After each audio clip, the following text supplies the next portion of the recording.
मी बोलायला लागले, तोंड उघडलं की झालं. तुझे बाबा काय, ती सुष्मिता काय, तो रोहन काय, सगळी जण आपल्या घड्याळाकडे बघत असतात. बस गाडीची किंमत नाही ठेवली माझी.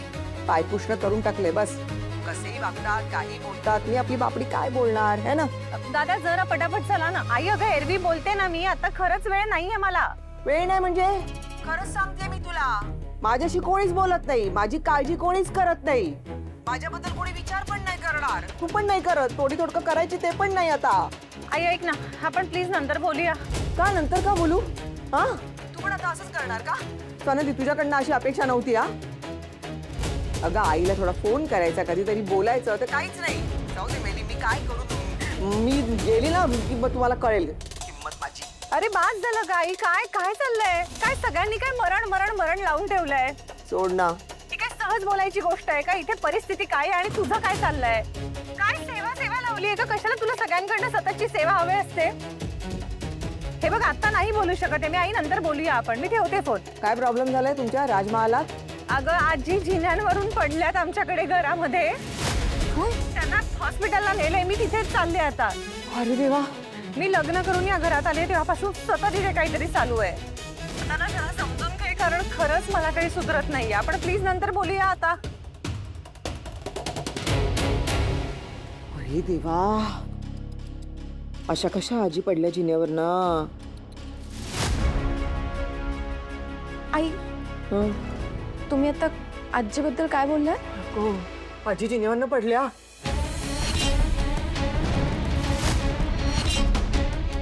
काय? आजू रो रो रो माझी आजू.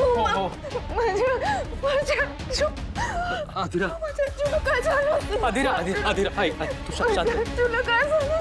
आदिरा काही नाही झालं, आजीला काही नाही झालं. आपण जाऊयात तिथे. जा जा जा तिला घेऊन जा. ओके ओके चल चल चल. मी येऊ का? नाही नाही तू नको. आदिरा चल चल चल. ए सांभाळ ग बाळ. चल. देवा, काय झालं आता?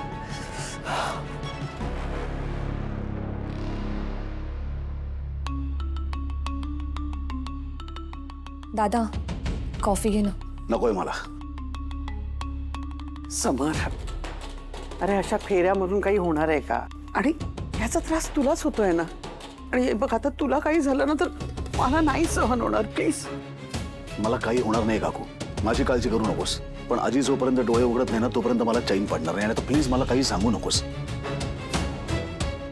या सगळ्यापेक्षा ना आजी बरी व्हावी म्हणून देवाकडे प्रार्थना करा जरा.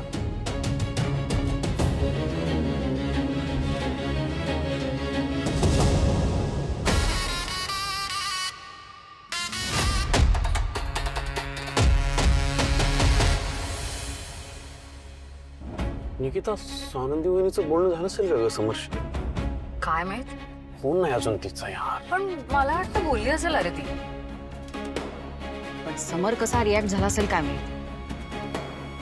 रादर आपल्याला माहिती आहे तो कसा रिॲक्ट झाला असेल. नीट बोलतो का तो? नीट नसेलच बोलला. काय माहिती यार. पण ना निकिता मला अजूनही आशा वाटतेय ग. म्हणजे चुकतंय का माझं काय? मी असा विचार करायला नकोय का? मला ना हे इमॅजिनच करवत नाही. म्हणजे याच्यानंतर मी आणि समर कधीच मित्र नसणार आयुष्यात, कधीच नाही. विशफुल थिंकिंग आहे का माझं हे? मला ना कधी कधी असं वाटतं की हे सगळं खूप खूप टेम्पररी आहे. हे सगळं सॉल्व्ह होणार आहे लवकर. म्हणजे सगळे गैरसमज दूर होणार आहेत. पुन्हा आपली मैत्री नव्याने सुरू होणार. सगळं मस्त एकदम झकास होणार. अर्थात स्वानंदी वहिनीमुळेच. पण खरंच होणार आहे की माहित नाही यार. स्वानंदी वहिनीचा फोन आला ना की असं वाटतं की यस, आता काहीतरी चांगलं घडणार. ती पॉझिटिव्ह न्यूज देणार. पण कधी यार? तसंच होईल, काळजी नको करूस. तिचं झालं ना बोलणं की ती फोन करणार माहितीये मला. तू शांत हो. ऐक ना, आपण स्वतःच एक फोन करूया का स्वानंदी वहिनीला? अरे प्लीज प्लीज एकदाच. एक बर बाबा कर, तुझ्या मनाला शांती मिळेल. कर कर.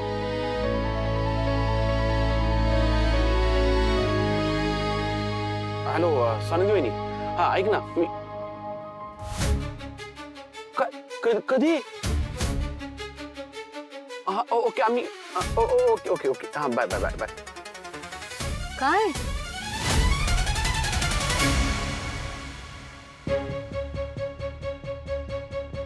एक्सक्यूज मी, नलिनी राजवाडे कुठल्या रूम मध्ये? 4th floor. इथून? येस. थँक्यू.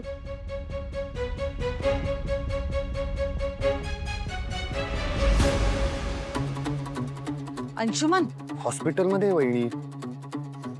म्हणूनच म्हणते तमाशे करू नकोस, इकडे बाजूला हो.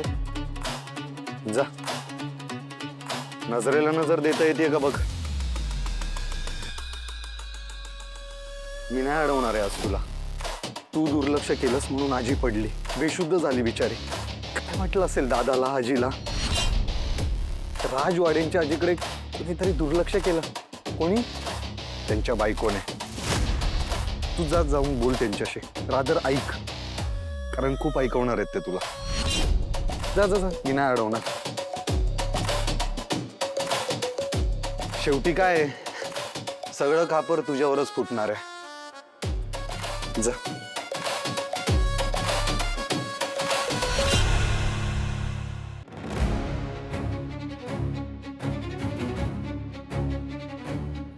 मम्मा आजी कधी शुद्धीवर येणार आहे ग?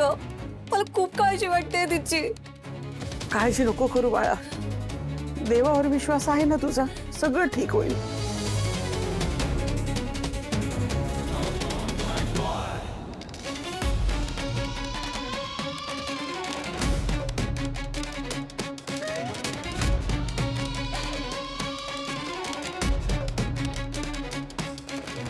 स्वानंदी थांब.